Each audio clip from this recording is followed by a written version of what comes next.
welcome to this week's application, Unikernel application spotlight. This week we're looking at HertzBeat. So HertzBeat is a real-time monitoring system. It's in the observability space. This is a Apache Foundation project, and it is written in Java.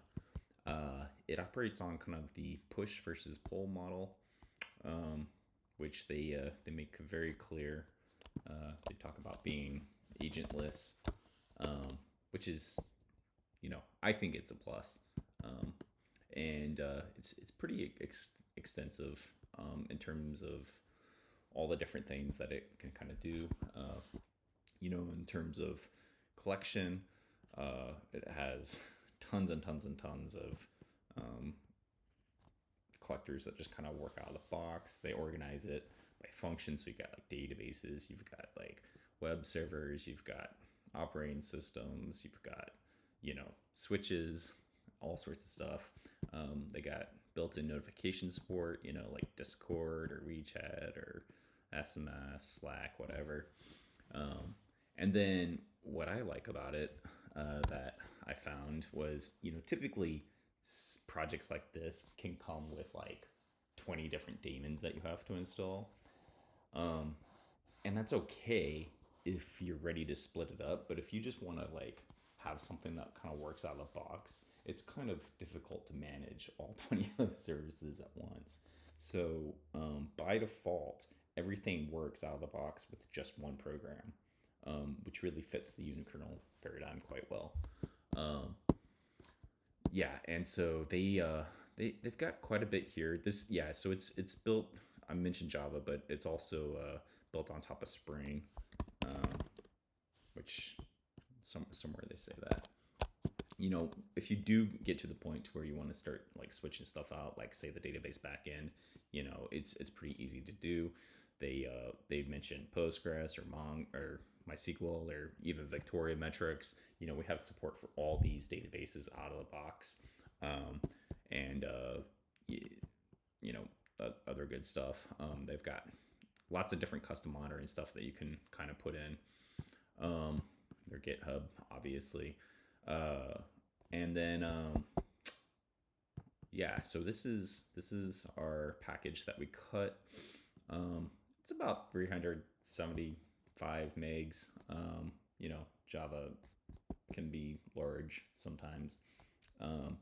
And then, I found that you need another minimum of 150 disk put on top. And so, like, if you look at the base volume size, I think the base volume size is like 550 or something. But, if you're going to use this in prod, you're going to want, like, a large volume regardless, right? All right, so let's go ahead and show you how it works. So we go ahead and we pull our package. It boots up. And then this looks like it boots pretty fast, but I think it takes a while to initialize. See if we can kind of get it. Yeah, so it's still kind of doing its initialization, but we'll see some more log lines here, which will kind of tell us that it's actually up and running. Until then, we can kind of keep looking at some of this other stuff that they got. But yeah, they lots and lots of different monitors and notifications out of the box. All right, so I think we can go on and log in here. So their default username password, which you obviously should change. It's a good question. I don't know what it is. It's I know the log. Yeah, okay. Admin HertzBeat. Something like this. Yeah, see it says change. All right. Okay. So we've got that thing. All right, so this is kind of our main dashboard. We've got, alarms. We've got our monitoring. Saying we're monitoring a whole bunch of nothing right now. So let's go ahead and create something. We'll do new monitor. So I found this slightly confusing figuring out what I wanted to do, but I kind of figured it out pretty fast. Let me see if I can find, so I used website just to kind of test this out. As you can see, you can do all sorts of stuff. I don't know why you would want to be using Telnet, but it is what it is. Website. All right. And so a lot of these built-in things, they've got like lots of good stuff. So we'll do nano VMs, do HTTPS, URI portion. So like typically like a health check or a status check might just be like a simple text or JSON response, right? For like a website. You don't want to yank down like all of the main page, for instance. So 60-second interval. I'm just gonna set this to like 10 seconds so we can kind of see the stuff. I'll do a detect. So it's going to go ahead and ping it once. It says success, which is great. Do OK. All right, so now it is up. And then, it's going to have to ping it, a couple times before we actually start seeing some results. But we can kind of click into it and see what we see so far. So already it's kind of giving us some headers back. It's giving us a response time. No doubt I have a good connection to nano VMs. But let's see if we can pull up our chart. Yeah, so now we get our chart.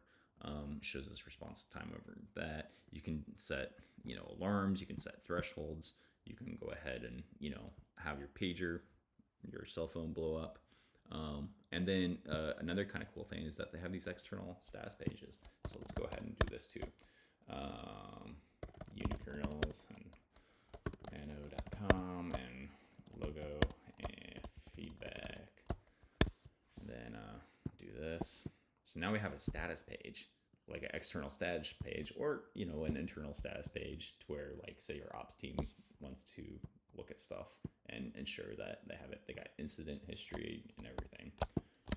So this is a nice little project. I think it's kind of cool that it just kind of everything is working out of the box. And again, if you want to sub things out, you can do so, but you don't have to do so immediately. But yeah, this is HertzBeat running as a Unikernel. And until next time, catch you guys later.